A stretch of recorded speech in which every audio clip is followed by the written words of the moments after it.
Mi nombre es Edith y del tema del que vamos a hablar es la realidad social. ¿Qué es la realidad social? Es un conjunto de actuaciones multiformes de muchas personas que se comportan de determinadas maneras y actúan las unas con las otras o unas contra otras. Es por tanto un juego de fuerzas en constante actividad, debido al influjo de factores endógenos y exógenos de ella misma. ¿Pero existe un cambio social? Sí, el cambio se consuma en la sociedad humana, gracias a la manera de ser del hombre en cuanto ente no determinado, y capaz de transformarse socioculturalmente. Cabe señalar que las formas de vida institucionalizadas, como las costumbres jurídicas, frenan el cambio y por el contrario los conflictos se aceleran.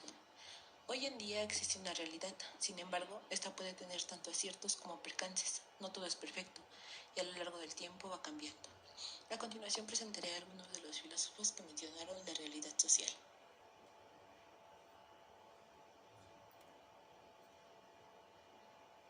El primer filósofo del que vamos a hablar es Sócrates. Él fue un filósofo de la antigua Grecia y maestro de Platón. Él se basaba en saber lo que significa ser humano y los problemas relacionados con la existencia humana. Según él, para verdaderamente conocer algo es necesario comprender su esencia. No basta con identificar algo como bello, sino que se debe saber por qué es bello. De igual forma, pensaba que la verdad podía ser compartida. Él mencionaba una frase: yo solo sé que no sé nada. Y para tratar de afirmar dicha frase, buscó a diferentes personajes que eran muy importantes en su época. Pero al platicar con ellos, se dio cuenta que ellos eran los que no sabían nada. Después de ello, hizo que todos sus alumnos dudaran de todo, y esto lo llevó a que lo condenaran a muerte, pues en su época hacer muchas preguntas no era lógico. Pero no podemos dejar de mencionarlo. Él fue el primero en preguntarse quién es el hombre. Y como sabemos, la sociedad está conformada por hombres, y es por ello que existimos, aparte de que tenemos la necesidad de pertenecer a una. El filósofo es Platón. Como lo mencioné, fue alumno de Sócrates. Él cambió el término de esencia que buscaba Sócrates por el término de forma, como un aspecto de la realidad que era permanente y por lo tanto conocido. Para Platón, la forma tenía una existencia separada de las estaciones individuales. Decía que a través del conocimiento llegamos a la realidad. Sobre Platón vamos a hablar sobre el mito de la caverna. Este mito habla sobre cómo unas personas están encadenadas dentro de una caverna y solamente veían hacia una pared. Detrás de ellos se encontraba un fuego ardiente, lo que provocaba que los presos solamente vieran sus sombras. De igual forma, se encontraban personas detrás del fuego moviendo diferentes objetos. Esa era la realidad de los presos, las sombras, pues nunca habían salido al exterior. Pero, ¿qué pasaría si uno de ellos escapara? Tendría dos opciones: salir o quedarse. Si tomara la decisión de salir, tendría que adaptarse e incluso tendría miedo de lo que va a ver, aunque también es posible que tenga curiosidad. Pero si no desea salir, se quedaría atrapado en lo que cree que es lo mejor. Y este es un proceso que nosotros como estudiantes lo vivimos. Por ejemplo, el cambio de la prepa a la universidad. Empleamos otras realidades con diferentes personas y diferentes puntos de vista.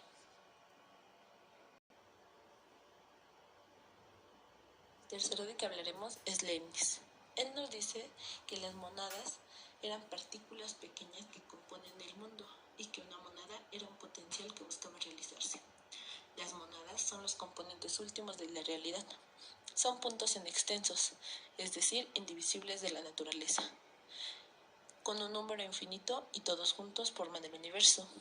Cada monada es una sustancia definitivamente realizada que cumple un proyecto en un programa establecido por Dios.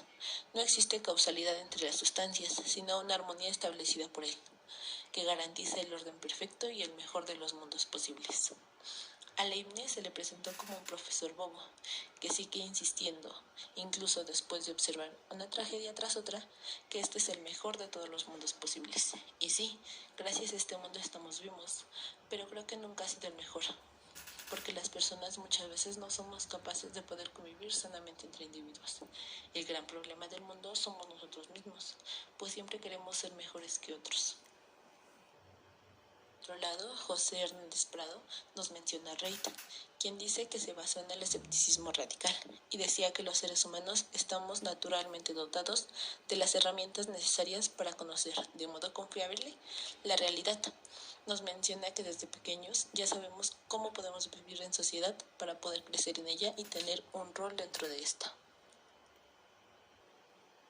Por otro lado, Emily Durkheim nos dice que la sociedad imponía a los individuos las normas morales que ellos desean cumplir, a no ser que privilegien moralmente sus propios intereses como individuos, lo que es perfectamente posible.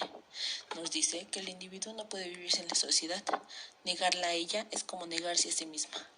Para poder adoptar un código moral y determinados valores morales depende de una compleja serie de condiciones sociales. Es preciso relativizar la moral universal, ya que ella depende de la sociedad en la que se opera y es una realidad social e históricamente constituida. Durkheim propuso que el reducto más íntimo y personal de los individuos, ese donde residen sus decisiones de carácter moral, se encuentra determinados por la sociedad o por la realidad social, por el medio social de los hechos sociales. De acuerdo con Durkheim, cuando las personas ejercen su libertad, es asimismo cuando más claramente se someten a la necesidad del medio social. El individuo no puede querer o no hacer aquello que quiera que la sociedad le obligue a ello, y eso es muy distinto de afirmar que la persona contribuye a edificar la realidad social. David menciona a Kant y dentro de este a Lacan. Él sostuvo que la realidad es un conjunto de elementos reales, y los reales es el elemento básico de la realidad, pero de ahí que la realidad sea falsa o no es muy distinto.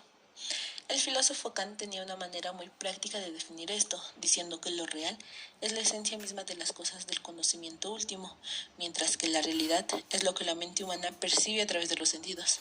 Lo real se basa en la existencia externa de cada cosa y la realidad en el aspecto externo de lo que se ve o se sabe, lo que nos dicen o no nos dicen. También nos menciona que la búsqueda de los principios últimos, bajo los cuales se puede comprender toda realidad, es llamada la búsqueda de lo incondicionado, ya que se supone que este principio último es la condición de todos los fenómenos, y a su vez no depende de ninguna otra cosa, es decir, de ninguna otra condición. También hace una distinción de todos los objetos en fenómenos y no humanos.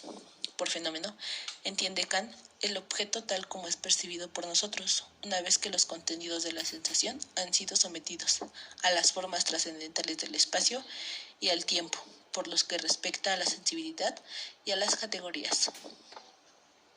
Y es el entendimiento la única forma posible de conocimiento para nosotros, el conocimiento de la realidad.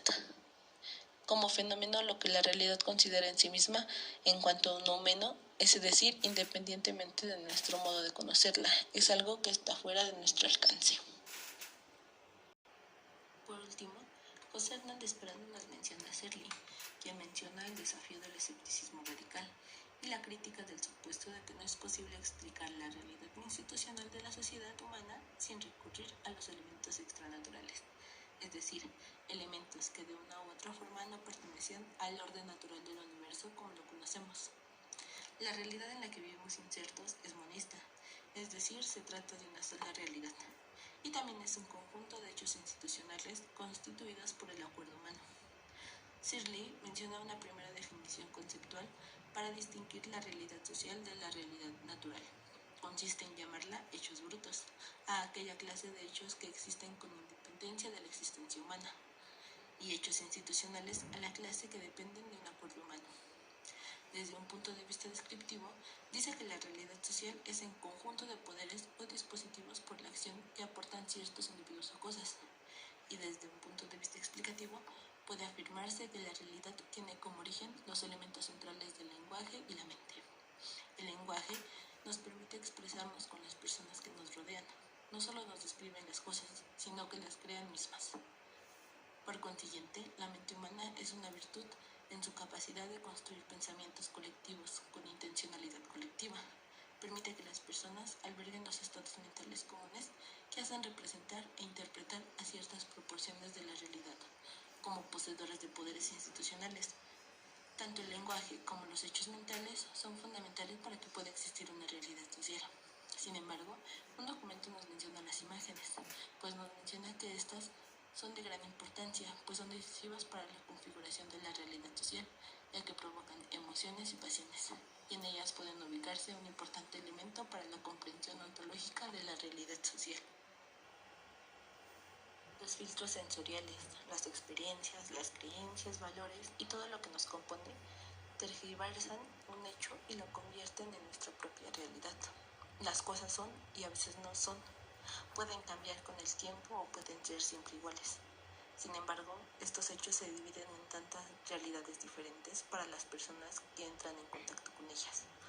Lo que es ya es, no lo cambiemos, pero sí podemos reinterpretar lo que significa, y eso forma nuestro mundo.